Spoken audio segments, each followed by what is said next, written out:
before I dive into the electronics, I just can't help myself but making an attempt to remove some of the rust, so I just smeared on a little navel jelly to see how much effort this would take.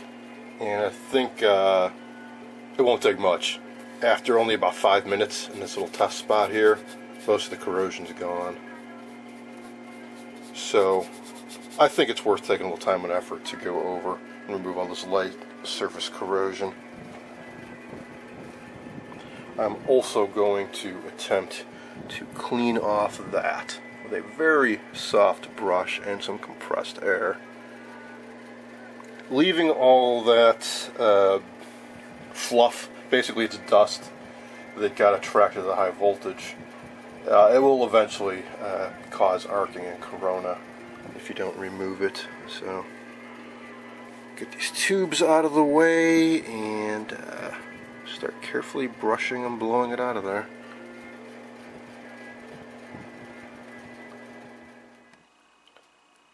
So I got the high voltage area all cleaned up real nice.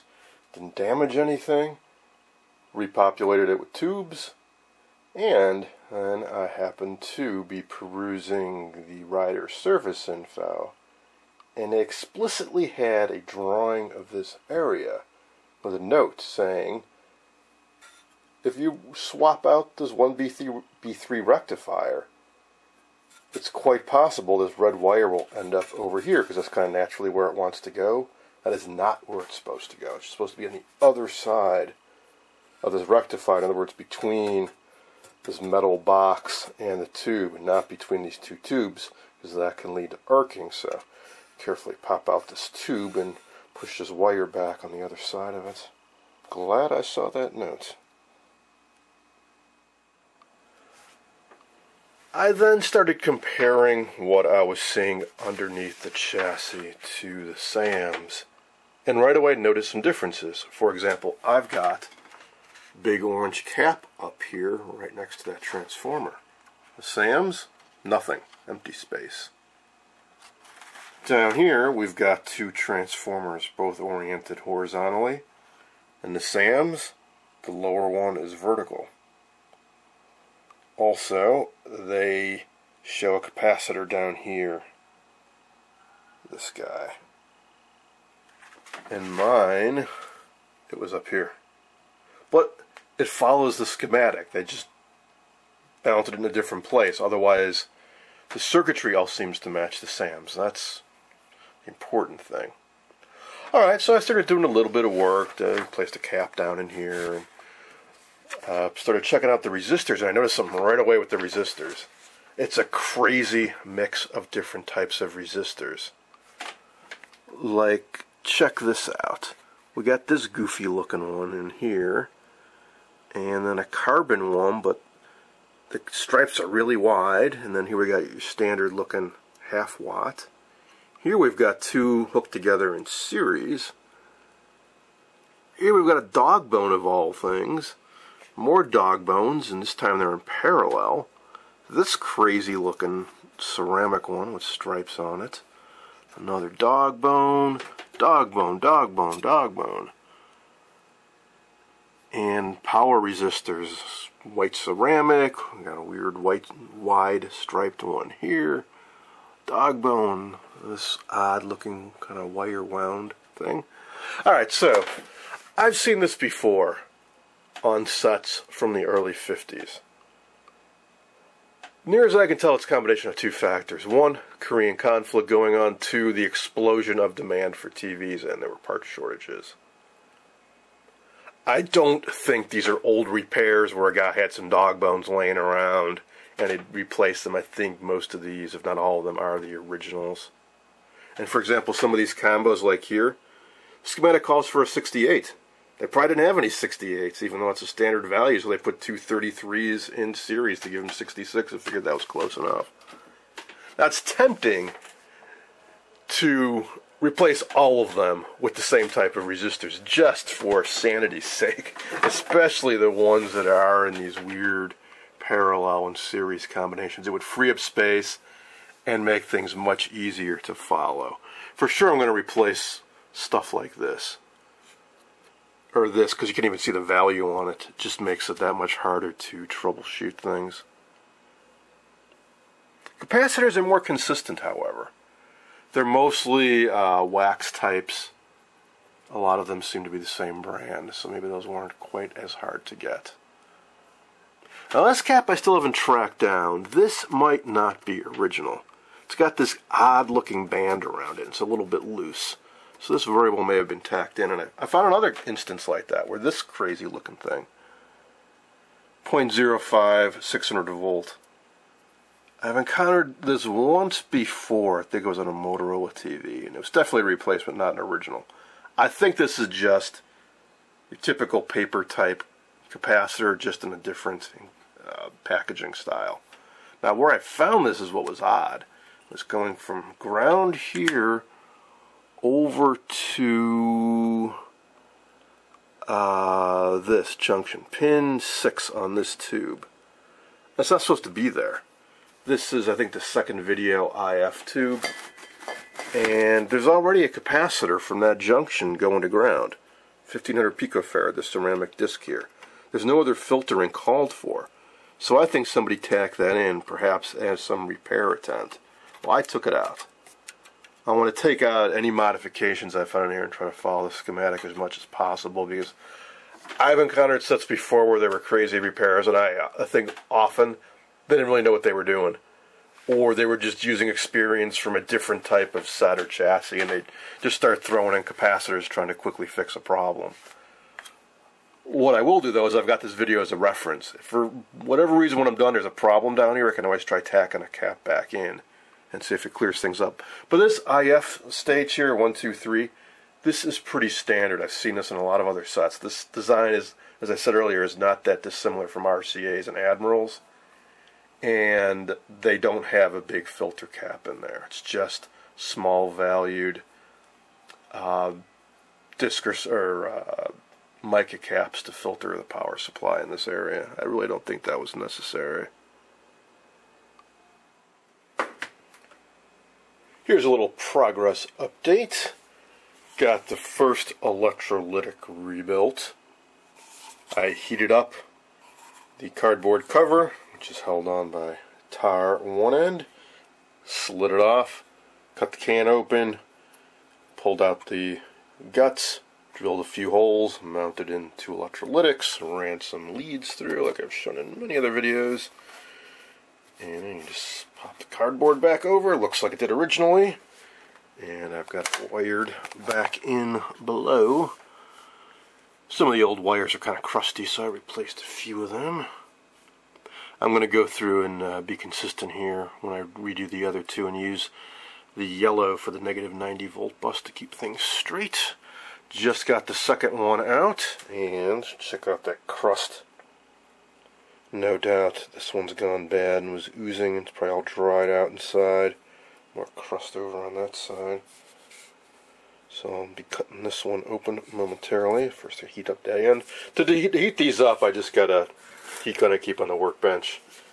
Put it on high and kind of just hold it like this, and eventually the end will get hot enough you can pull the cardboard off. Just don't get it too hot or the cardboard will start getting singed. And I also finished this corner, this part up here. This is the audio. So the audio IF, ratio detector, and the 6K6 audio output tube, all done. New electrolytics, new film caps, and not surprisingly, a bunch of those dog bones are way out of spec, so I replaced a bunch of the resistors as well. And I will continue on and do both the big filter caps, and then just start moving my way down. Hopefully in maybe 2 days I will try powering this up.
Good night to stay inside and work on old TVs.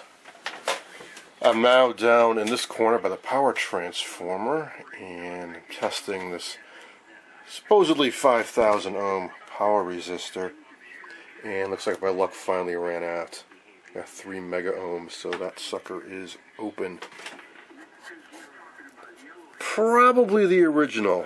First, when I was looking at this set, I was thinking that some of these oddball looking parts were old repairs and replacements, but now I'm coming to realize that no, they just use such a hodgepodge of parts.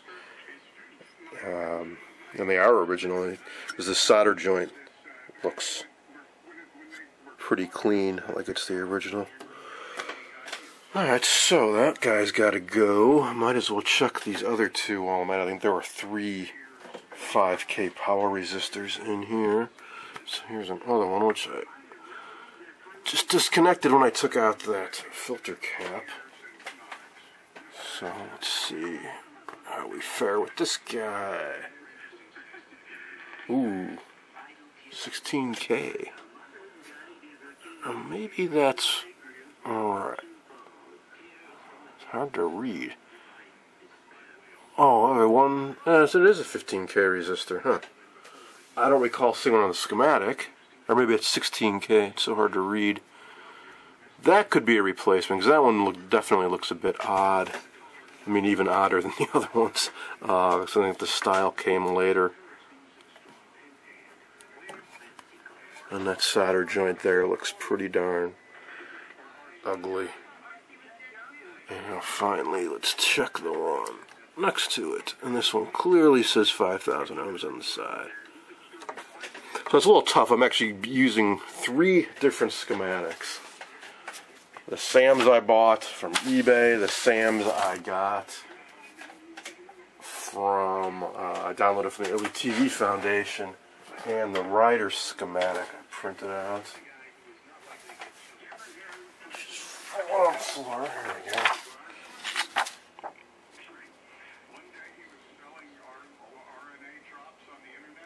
It's especially hard to work off the writers because there's no reference photos or anything, so it's tough to dig these resistors up. So I don't even see any on that one, but on this one, that's the 5,000 ohm resistor that I just tested that's bad.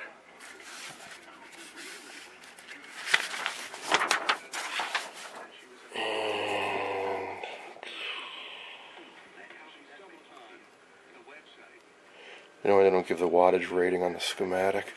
Otherwise it'd be easy to just look for the ones that have a high wattage rating.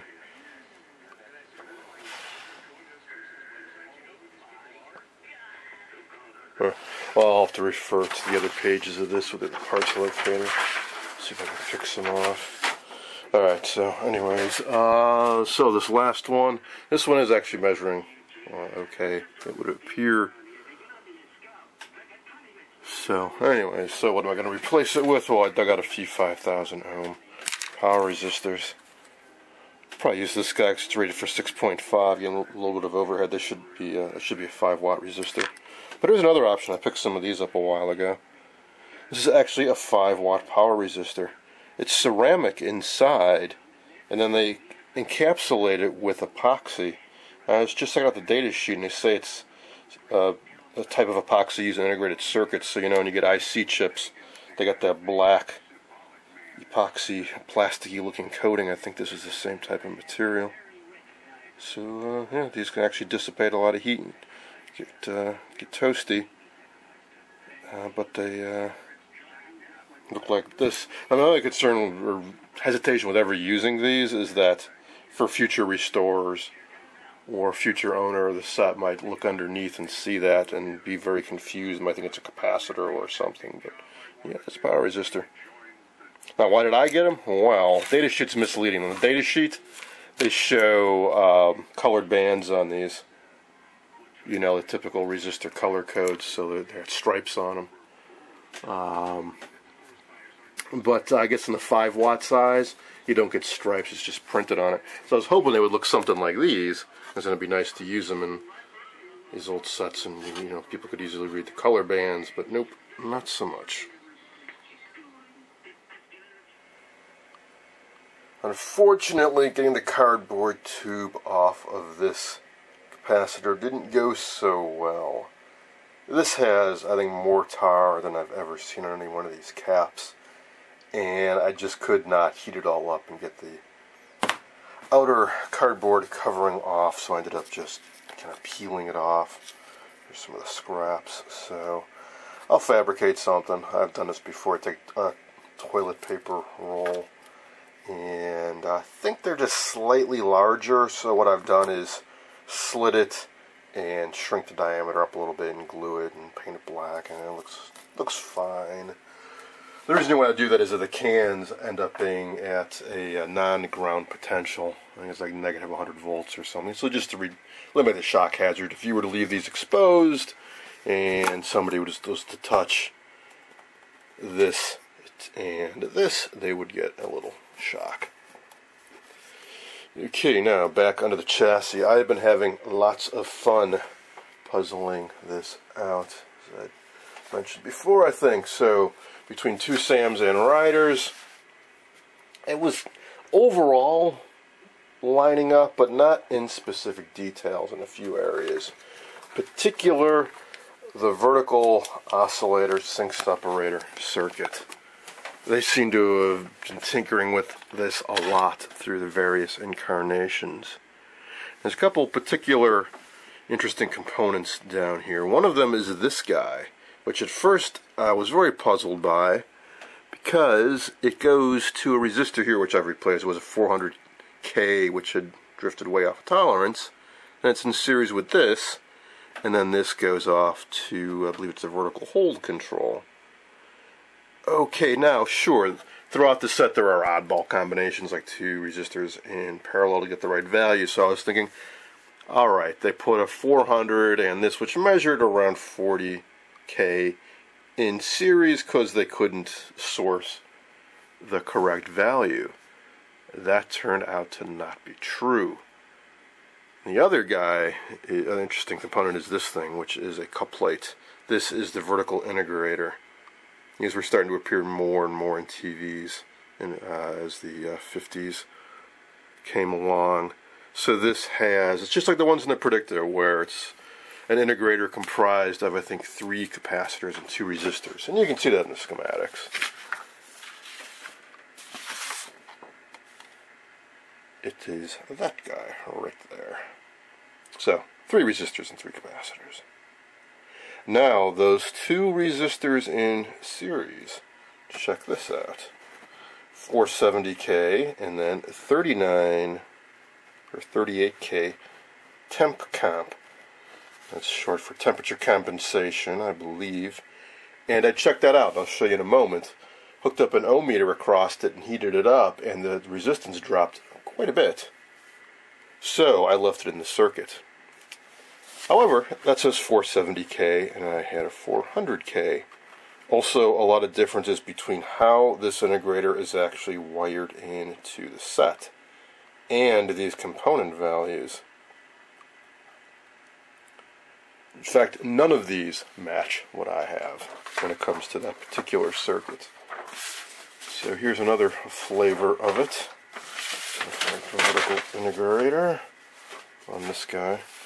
It spans a couple pages. So there's the integrator inside the dotted lines here. And here's that height control. In this version, they don't have the temperature compensator on that vertical hold control. Or sorry, they do, but they don't specify. It's a different value. It's 28K now instead of 38K. It doesn't say that it's temperature compensated, and it's 470K. Now, if we jump to this version,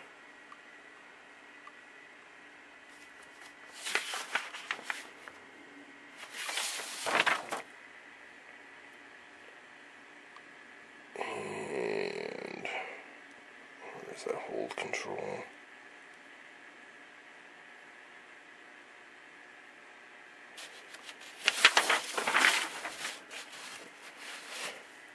Okay, it's over here.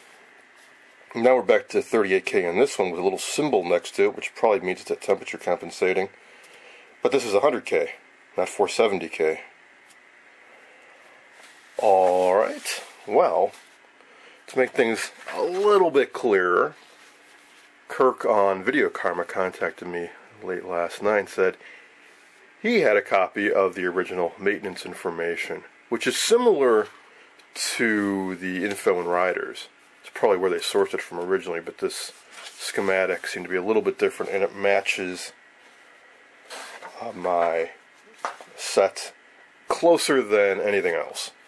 Including the yoke, I just realized, where it shows those two capacitors inside and resistance readings. So now I can finally do some resistance checks on the yoke I'm hoping to use now. Resistance isn't the whole picture. It's really impedance that matches, but I'll feel a little bit better if at least the DC resistance matches. Alright, so now this one also has 100K and 38K, whereas I had 400K. So, go figure. And in this one, there's no dashed lines around this. I don't know if that was a couplet or, well, individual parts. This is probably discrete resistors and capacitors used in this version. Anyway, I'm slugging my way through it. I'm making progress. I'm pretty much done down here, which is the sync separator, vertical oscillator, and vertical output circuit. And now I'm working up in here. This is horizontal output tube. That's the socket right here. I got that done. Now I'm working down into the horizontal oscillator, which is this can and this stuff in here. And once that's done, a little bit of work to do in the IF, and then finish off the power supply section here. Then I hope to be ready for a power-up test. Before I investigate that temperature compensating resistor, I want to show you what happens with a regular resistor, a regular old original carbon composition resistor. Got one down in here, 22K, been measuring closer to 25. But what I want to show you is what happens when you heat one of these up. I believe they typically go up in value a bit.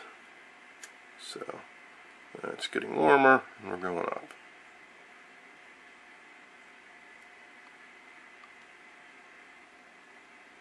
So, even if the resistor itself doesn't have much power going through it and it doesn't heat itself up, components around it will, including the tubes, and get a little toasty into the chassis. So as the set warms up and plays for a while, it's one of the reasons you might have to go over and tweak the adjustments on this set, like say the vertical hold, because the resistors start drifting as the sets warm up. Now, so that one went up in value with heat. Now let's check out what this guy does.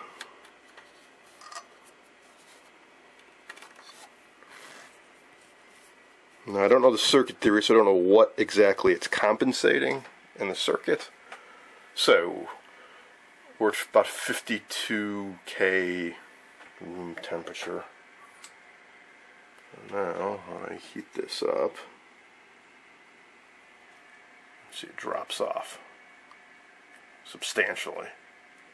Now, I'm putting a soldering iron near it. It wouldn't get this hot in normal use. As soon as I take it away, it starts going back up. Now that's in series with a regular resistor. So I don't know if it was there to compensate for that resistor going up in value as it got warmer, or something else in the circuit. Because the resistor I replaced that was in here, the replacement resistor I used is metal film. They don't drift, like at all, not in normal operating range. So I'm going to see how the set operates, assuming this set ever does operate, and if the vertical hold is unstable, I might just want to go ahead and take that out, because there's nothing to, if it's just compensating for that resistor that was in here, it's not needed anymore. In fact, it's going to cause the thing to drift as it gets warmed up. But it might be compensating for the tube warming up or something else, so we'll just see how it goes.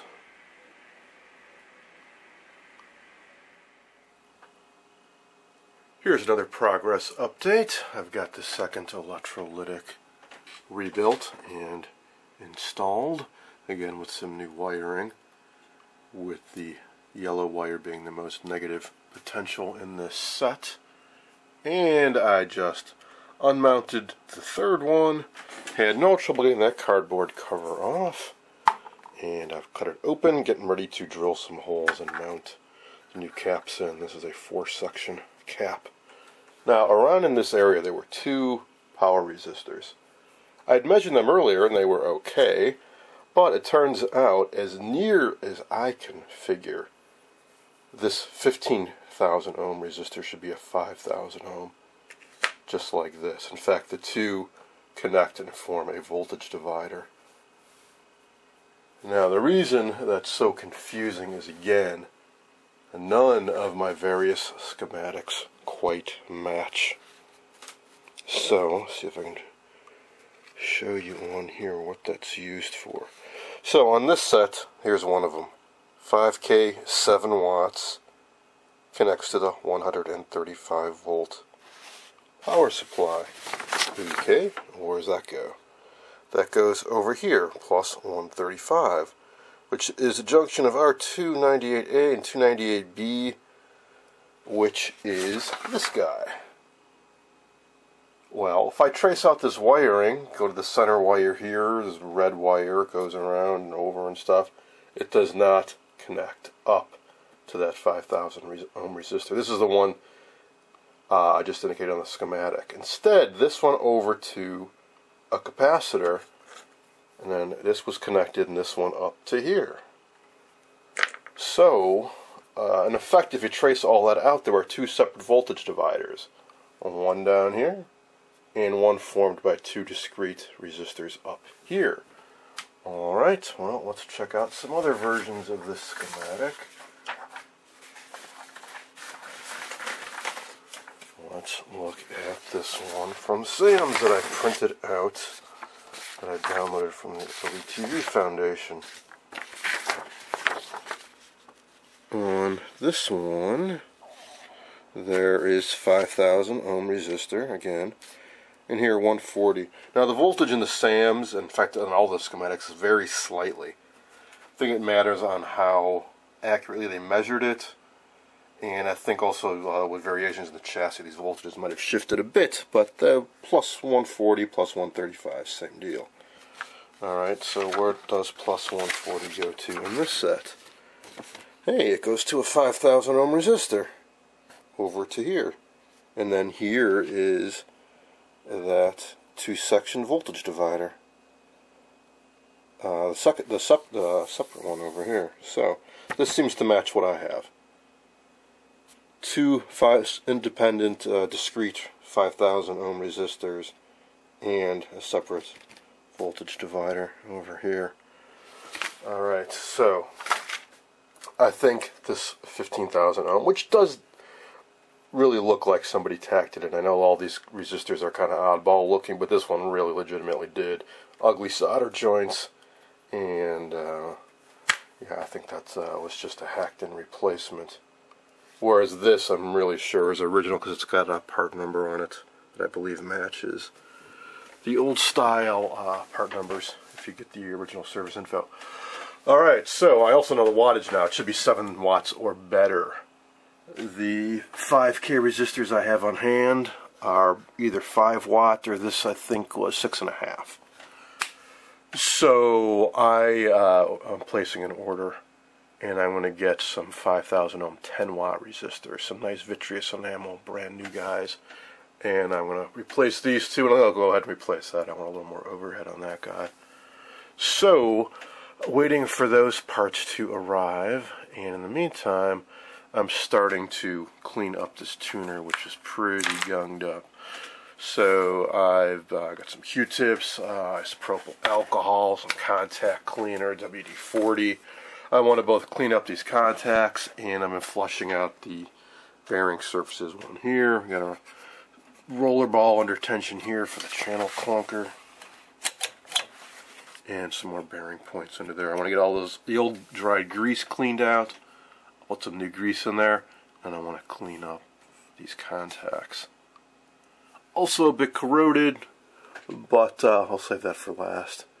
If I get the set working, what I can do, if I decide, is pop this thing apart. 2 things you can do. One, you can just take this drum out, pop off a spring on either end, and this whole thing just plops out of the bottom, and you can get in there and really clean it. And there are actually components in it that can go bad. But also, if you disconnect just a few wires, you can actually remove this whole tuner. It's held in by some machine screws on the other side, and it could unmount this whole thing and then tackle the rust. But I will only do that if I get really bored while I'm waiting for the parts to show up. In the meantime, in addition to cleaning that, I got a few more capacitors to replace down in here. But otherwise, this and this is pretty well done. Just a little bit of work to do right in the middle.